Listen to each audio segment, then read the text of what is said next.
Good morning, class. So let us continue with the chapter where we left yesterday. I think we were doing chapter 15, right? Page number 100.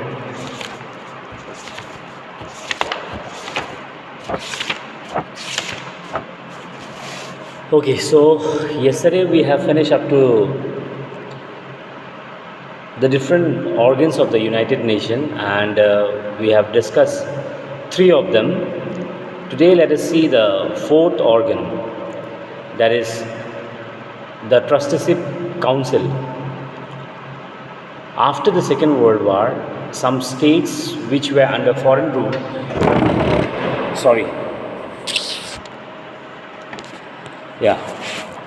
So after the Second World War, some states which were under foreign rule were brought under the United Nations Trusteeship Council. Most of those territories are now independent countries. Okay, so basically this organ of United Nations, that is the Trusteeship Council, they deal with the foreign international rules. Now see, for example, every country has got their own rule. In the rule of India differs from the rule of other country. Like if you talk about the neighboring countries, be it Myanmar, Sri Lanka, China, or whatever. So therefore, what happens? So every country has got their own specific rules. So this organ comes in between, and they decide the foreign rule. And this, especially for those territories which are now today an independent country. The fifth organ, that is International Court of Justice. The International Court of Justice meets at Hague in Netherlands. Underline that. Meets at Hague, Netherlands. It has 15 judges selected by the Security Council and the General Assembly for a period of 9 years each. Underline that as well. The court decides disputes among the member countries. Okay. So the International Court of Justice, like we in our country, we have got district court, we have got high court, supreme court. Any matters which is within the country, those are decided by the court of that particular country. But what about if there is any dispute between different countries? Then which court will decide? That is where this comes into the role, the International Court of Justice. And their headquarters is at Hague in Netherlands. They have got 15 judges, and all of these judges are elected by the Security Council and General Assembly, and for a term of 9 years each. Next, the Secretariat. The Secretariat looks after the day-to-day work of the United Nations. Its head is known as the Secretary General. The Secretary General is appointed by the General Assembly on the recommendation of the Security Council. Underline the last sentence.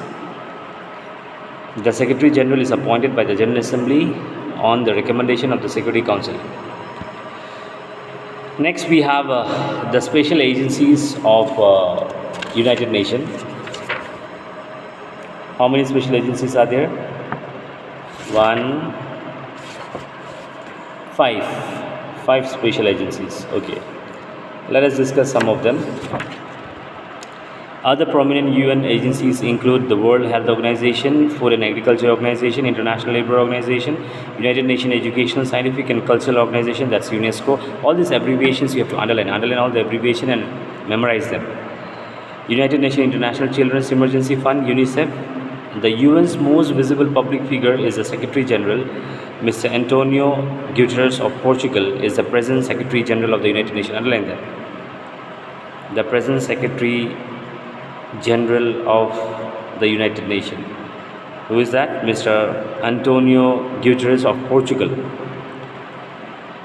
He became the Secretary General in 2007. After his term ended on 31st December 2011, he was again re-elected to a second term on 21st June 2011.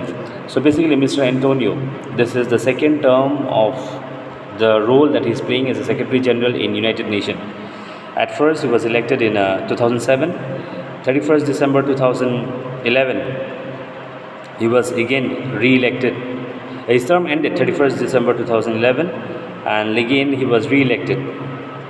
Now let us see the different agencies of the United Nations. First of all, we will start with UNICEF. That is United Nations International Children's Emergency Fund. What role does they play? What is their function?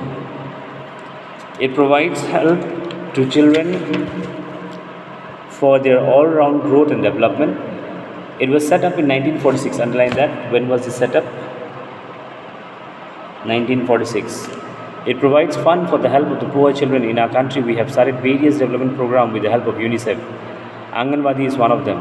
It helps the mother and children in the field of health, food and education. Have you seen the UNICEF greeting card? The cards are sold to collect money for such programs. Alright. So in our locality, one of the programs of UNICEF is this Anganwadi, and the main motive, the main objective, aim of this particular agency of United Nations UNICEF is that to provide help to the children for their education, for their overall growth and development. Next we have WHO, that is World Health Organization.